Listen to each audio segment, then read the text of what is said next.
Para todos hemos hablado de todo un poco.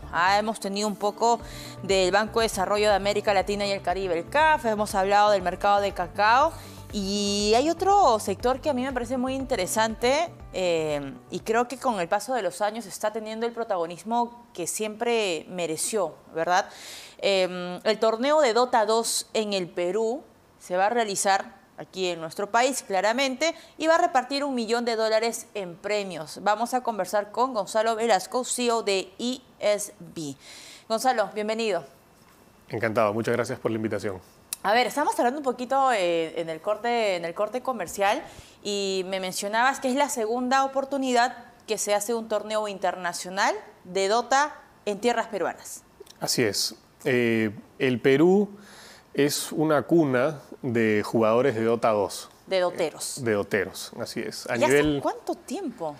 Mira, el Dota tiene una larga historia en el Perú en realidad como videojuego.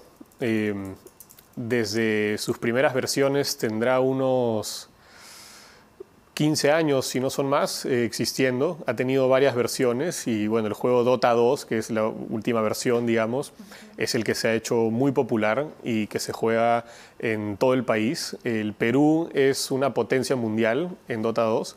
En los torneos globales, en los campeonatos mundiales, Perú suele ser el país que está dentro del top 3 a nivel de participación de jugadores profesionales que clasifican a estos torneos. ¿Quiénes están en los primeros lugares? Rusia y China, normalmente. ¿Y en América Latina está Perú?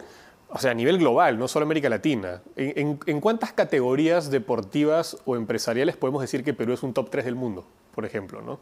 Entonces, a ese nivel de importancia es que el Dota es un deporte nacional, prácticamente. O sea, ¿no? me preguntas eso y pienso en el cobre, ¿no? Claro. Pero fíjate, o sea, la distancia, pero también imagino la cantidad de plata que se debe mover en este mercado.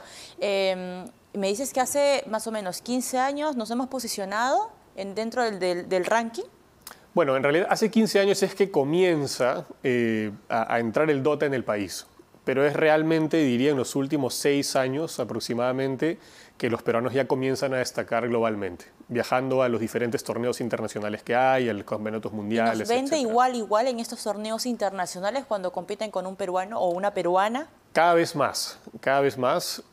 Todavía falta un poco para que los equipos peruanos o jugadores peruanos se consagren como campeones mundiales. Siempre estamos ahí tratando de llegar, participando muy activamente y compitiendo con los mejores del mundo, pero todavía falta un poquito para ser campeones mundiales, ¿no? Yo me acuerdo hace muchos años, Gonzalo, que escuchaba conversaciones familiares y a veces los padres renegaban, me decían, no, deja a tu hijo, está jugando Dota 2, que no sé qué va a hacer con la vida, está metido en la computadora. Pero estos chicos se preparan, porque es una preparación exclusiva para el torneo. Hay sponsors interesados, hay marcas que de repente van y los brandean. ¿Es rentable ser dotero en nuestro país? Todo depende. Es como la misma pregunta, ¿es rentable ser futbolista en el país? Lógicamente, si lo haces de manera amateur o jugando una pichanga en el barrio, no es una profesión, pero si lo haces de manera profesional, valga la redundancia, y te dedicas y te estudias y te preparas y vas a los campeonatos para tratar de entrar a los equipos de primera división y vas haciendo una carrera, por así decirlo, es bastante rentable. En el Perú hay jugadores de primera división que pueden llegar a tener salarios arriba de los $10.000 mensuales. Entonces esto ya es significativo, es relevante. Hay muchas marcas que cada vez entran a auspiciar estos proyectos con mayor fuerza por algo muy curioso. Y es que cuando yo jugaba estos videojuegos de niño, prácticamente eran niños los que se dedicaban a esto. Claro. Hoy en día esos niños ya crecimos. Y tienen una familia, tienen trabajos, tienen poder adquisitivo distinto y los fines de semana ven por la no solo lo juegan, sino que lo ven en YouTube, por la televisión, en Twitch, en cualquier plataforma y lo ven sentados en su sofá como si fuera un partido de fútbol. Entonces los auspiciadores tienen una manera muy efectiva de llegar a este target ahora. ¿Cómo se acercan a ellos? A través de la transmisión de estos torneos. Todas estas competencias profesionales de Dota 2 y de otros videojuegos, en Perú digamos es Dota 2 hoy por hoy lo más fuerte, vienen con todo un abanico de auspiciadores, con bloques, product placement y es un espacio muy atractivo para llegar a un nicho del mercado que hoy en día ya no ve tantos, a veces otros medios tradicionales, o de repente no está viendo vallas publicitarias en las calles, sino están en su computadora y están viendo los videojuegos que les gustan. Entonces, es un espacio muy atractivo para llegar a este público en particular. Claro. Y como dato adicional, para que entiendan el contexto y la magnitud de la audiencia que hay solo en Perú, el año pasado nosotros en nuestras plataformas, que somos, digamos, la principal broadcaster de esports, somos quienes más transmitimos Dota 2 en el Perú en español, tuvimos más de 2 millones de usuarios únicos peruanos entre los 18 y 35 años. Es decir, es un porcentaje de la población muy alto y en un nicho muy concentrado. Por eso es que con los auspiciadores se pueden crear estos torneos que hoy en día pagan millones de dólares en premios a los jugadores, ¿no? O sea, este premio jugoso se debe a que hay más auspiciadores confiando en un torneo de talla internacional. Correcto. Básicamente es eso. Así es, y de múltiples categorías. Antes era solamente lo que le llamamos marcas endémicas, es decir, una marca de computadoras, una marca de mouse, etc. Hoy en día ya no es así. Hoy en día, al tener una audiencia tan grande y que ya no son solamente geeks, digamos, hay muchas marcas de consumo masivo y de otras categorías que también ya están entrando a auspiciar estos productos, como casi en cualquier deporte que está consolidado, por así decirlo, ¿no? Qué interesante. Esta cifra que me diste, $10.000 mensual, puede ganar, digamos, el dotero top de nuestro país. Correcto. Y hay más, o sea, sigue siendo, digamos, un mercado donde hay más varones que mujeres. Poco a poco con los años vemos más rostros femeninos en ese rubro. Sí los hay. Originalmente ha sido un sector bastante concentrado en el público masculino, pero hoy en día hay muchos equipos que ya tienen equipos de división femenina, por así decirlo, en diferentes juegos. Sigue siendo un sector masculino primordialmente, lo vemos en la audiencia, en los reportes de audiencia, digamos que hay un 93% de audiencia masculina, un 7% femenina, que antes era un 99%. Entonces, hay un avance importante, pero todavía falta bastante. Ahora, me mencionabas que un jugador en Perú top podría llegar a salarios de $10.000 mensual. ¿Cuánto podría ganar un jugador top mundial? Si esto es en el Perú, en el mundo más o menos ¿cuánto podría oscilar? Hay algo importante. Lo que estamos hablando es un salario. Sin embargo, los jugadores también ganan por los premios de las competencias. Entonces un jugador, digamos, tiene dos fuentes de ingresos. Hasta tres, diría. Una es su salario, que el equipo que lo contrata le paga mensualmente. Ya. Otra es un porcentaje del premio. Si ellos ganan el campeonato, el equipo se lleva un premio. Como en nuestro torneo, por ejemplo, se están repartiendo $1 millón en premio entre todos los equipos que van a venir a Lima a competir ahora a fin de mes. Y si un equipo peruano o cualquier equipo gana, una parte de ese premio va hacia el equipo y hacia los jugadores también. Entonces es una fuente de ingresos adicional a ese salario que ellos ya tienen. Y además muchos de estos jugadores tienen también ya acuerdos de marca, de auspiciadores independientes. Es tal cual los jugadores de fútbol, o sea... Es un deporte más. Qué interesante. Ahora, cuéntanos un poco más del torneo de Dota 2 que se va a realizar aquí en el Perú, que lo están organizando ustedes, ¿dónde va a ser? ¿Es presencial? O sea, es como, no sé, pues un estadio con varias computadoras, se hace de manera online, hablas de equipos, ¿cuántos componen esos equipos? ¿De qué nacionalidades son estos chicos? Bueno, vienen equipos de todo el mundo, son 16 equipos, vienen de todos los continentes a competir. Se juega de manera presencial, lo que en eSports se llama LAN. Entonces, hay una fase que se realiza en el Hotel Hyatt, que es lo que llamamos toda la fase de grupos. Yeah. Entonces, es muy interesante cómo se ejecutan estos proyectos, porque cuando tú tienes un campeonato de fútbol, es la cancha de fútbol y ahí juegan. Pero cuando es un campeonato de eSports, ¿dónde compiten? Entonces se arman múltiples bootcamps, que se llaman, que son salas de juego, donde compiten los 16 equipos y van clasificando. Y luego tenemos el 2, 3 y 4 de agosto, en el Centro de Convenciones CESAN, tenemos las finales, que sí son de manera presencial en un auditorio, que es en el Centro de Convenciones. Van a haber alrededor de 4.500 personas a lo largo de 3 días y eso se vive como una fiesta deportiva. ¿Pero 4 días así corridos o son horarios? ¿Descansan, regresan y continuamos o cómo? Son jornadas aproximadamente entre 10 y 12 horas. Se juegan alrededor de 4 partidas por día. Ya. Luego van, descansan y el día siguiente vuelven y compiten. Pero son 3 días de competencia y el último día es la final ya por el campeón, ¿no? Y normalmente estas finales del torneo de Dota El año pasado, ¿quién se lo llevó? ¿Qué país? Depende de qué torneo, porque, y también de qué país, es una pregunta con truco, porque los equipos en los esports, en este tipo de torneos, no son por país. Tenemos equipos como Heroic, por ejemplo, que es un equipo muy querido por el público peruano, pero que hay brasileros, hay peruanos.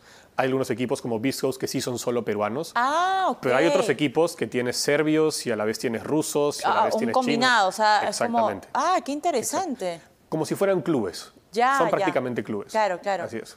Ahora, el mercado eSports en el Perú, ¿cuánto dinero mueve? Lo que se estima es que hoy en día mueve alrededor de entre 12 y 13 millones de dólares al año. Considerar que es un sector que probablemente hace 3 o 4 años no existía económicamente.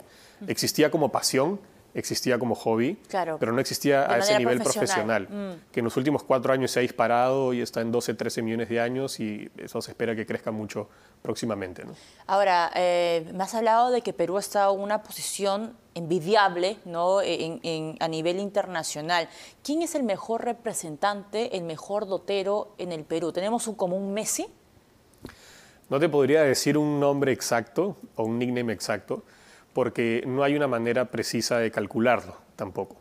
No hay, digamos, un ranking oficial que diga quién es el mejor jugador. Y en ganancias, ¿quién factura más? ¿Quién es el lotero, digamos, ok, que factura esto y es como, a ver, un Cristiano Ronaldo, un Messi, un Mbappé, qué sé yo? No creo que pueda compartirte las cifras.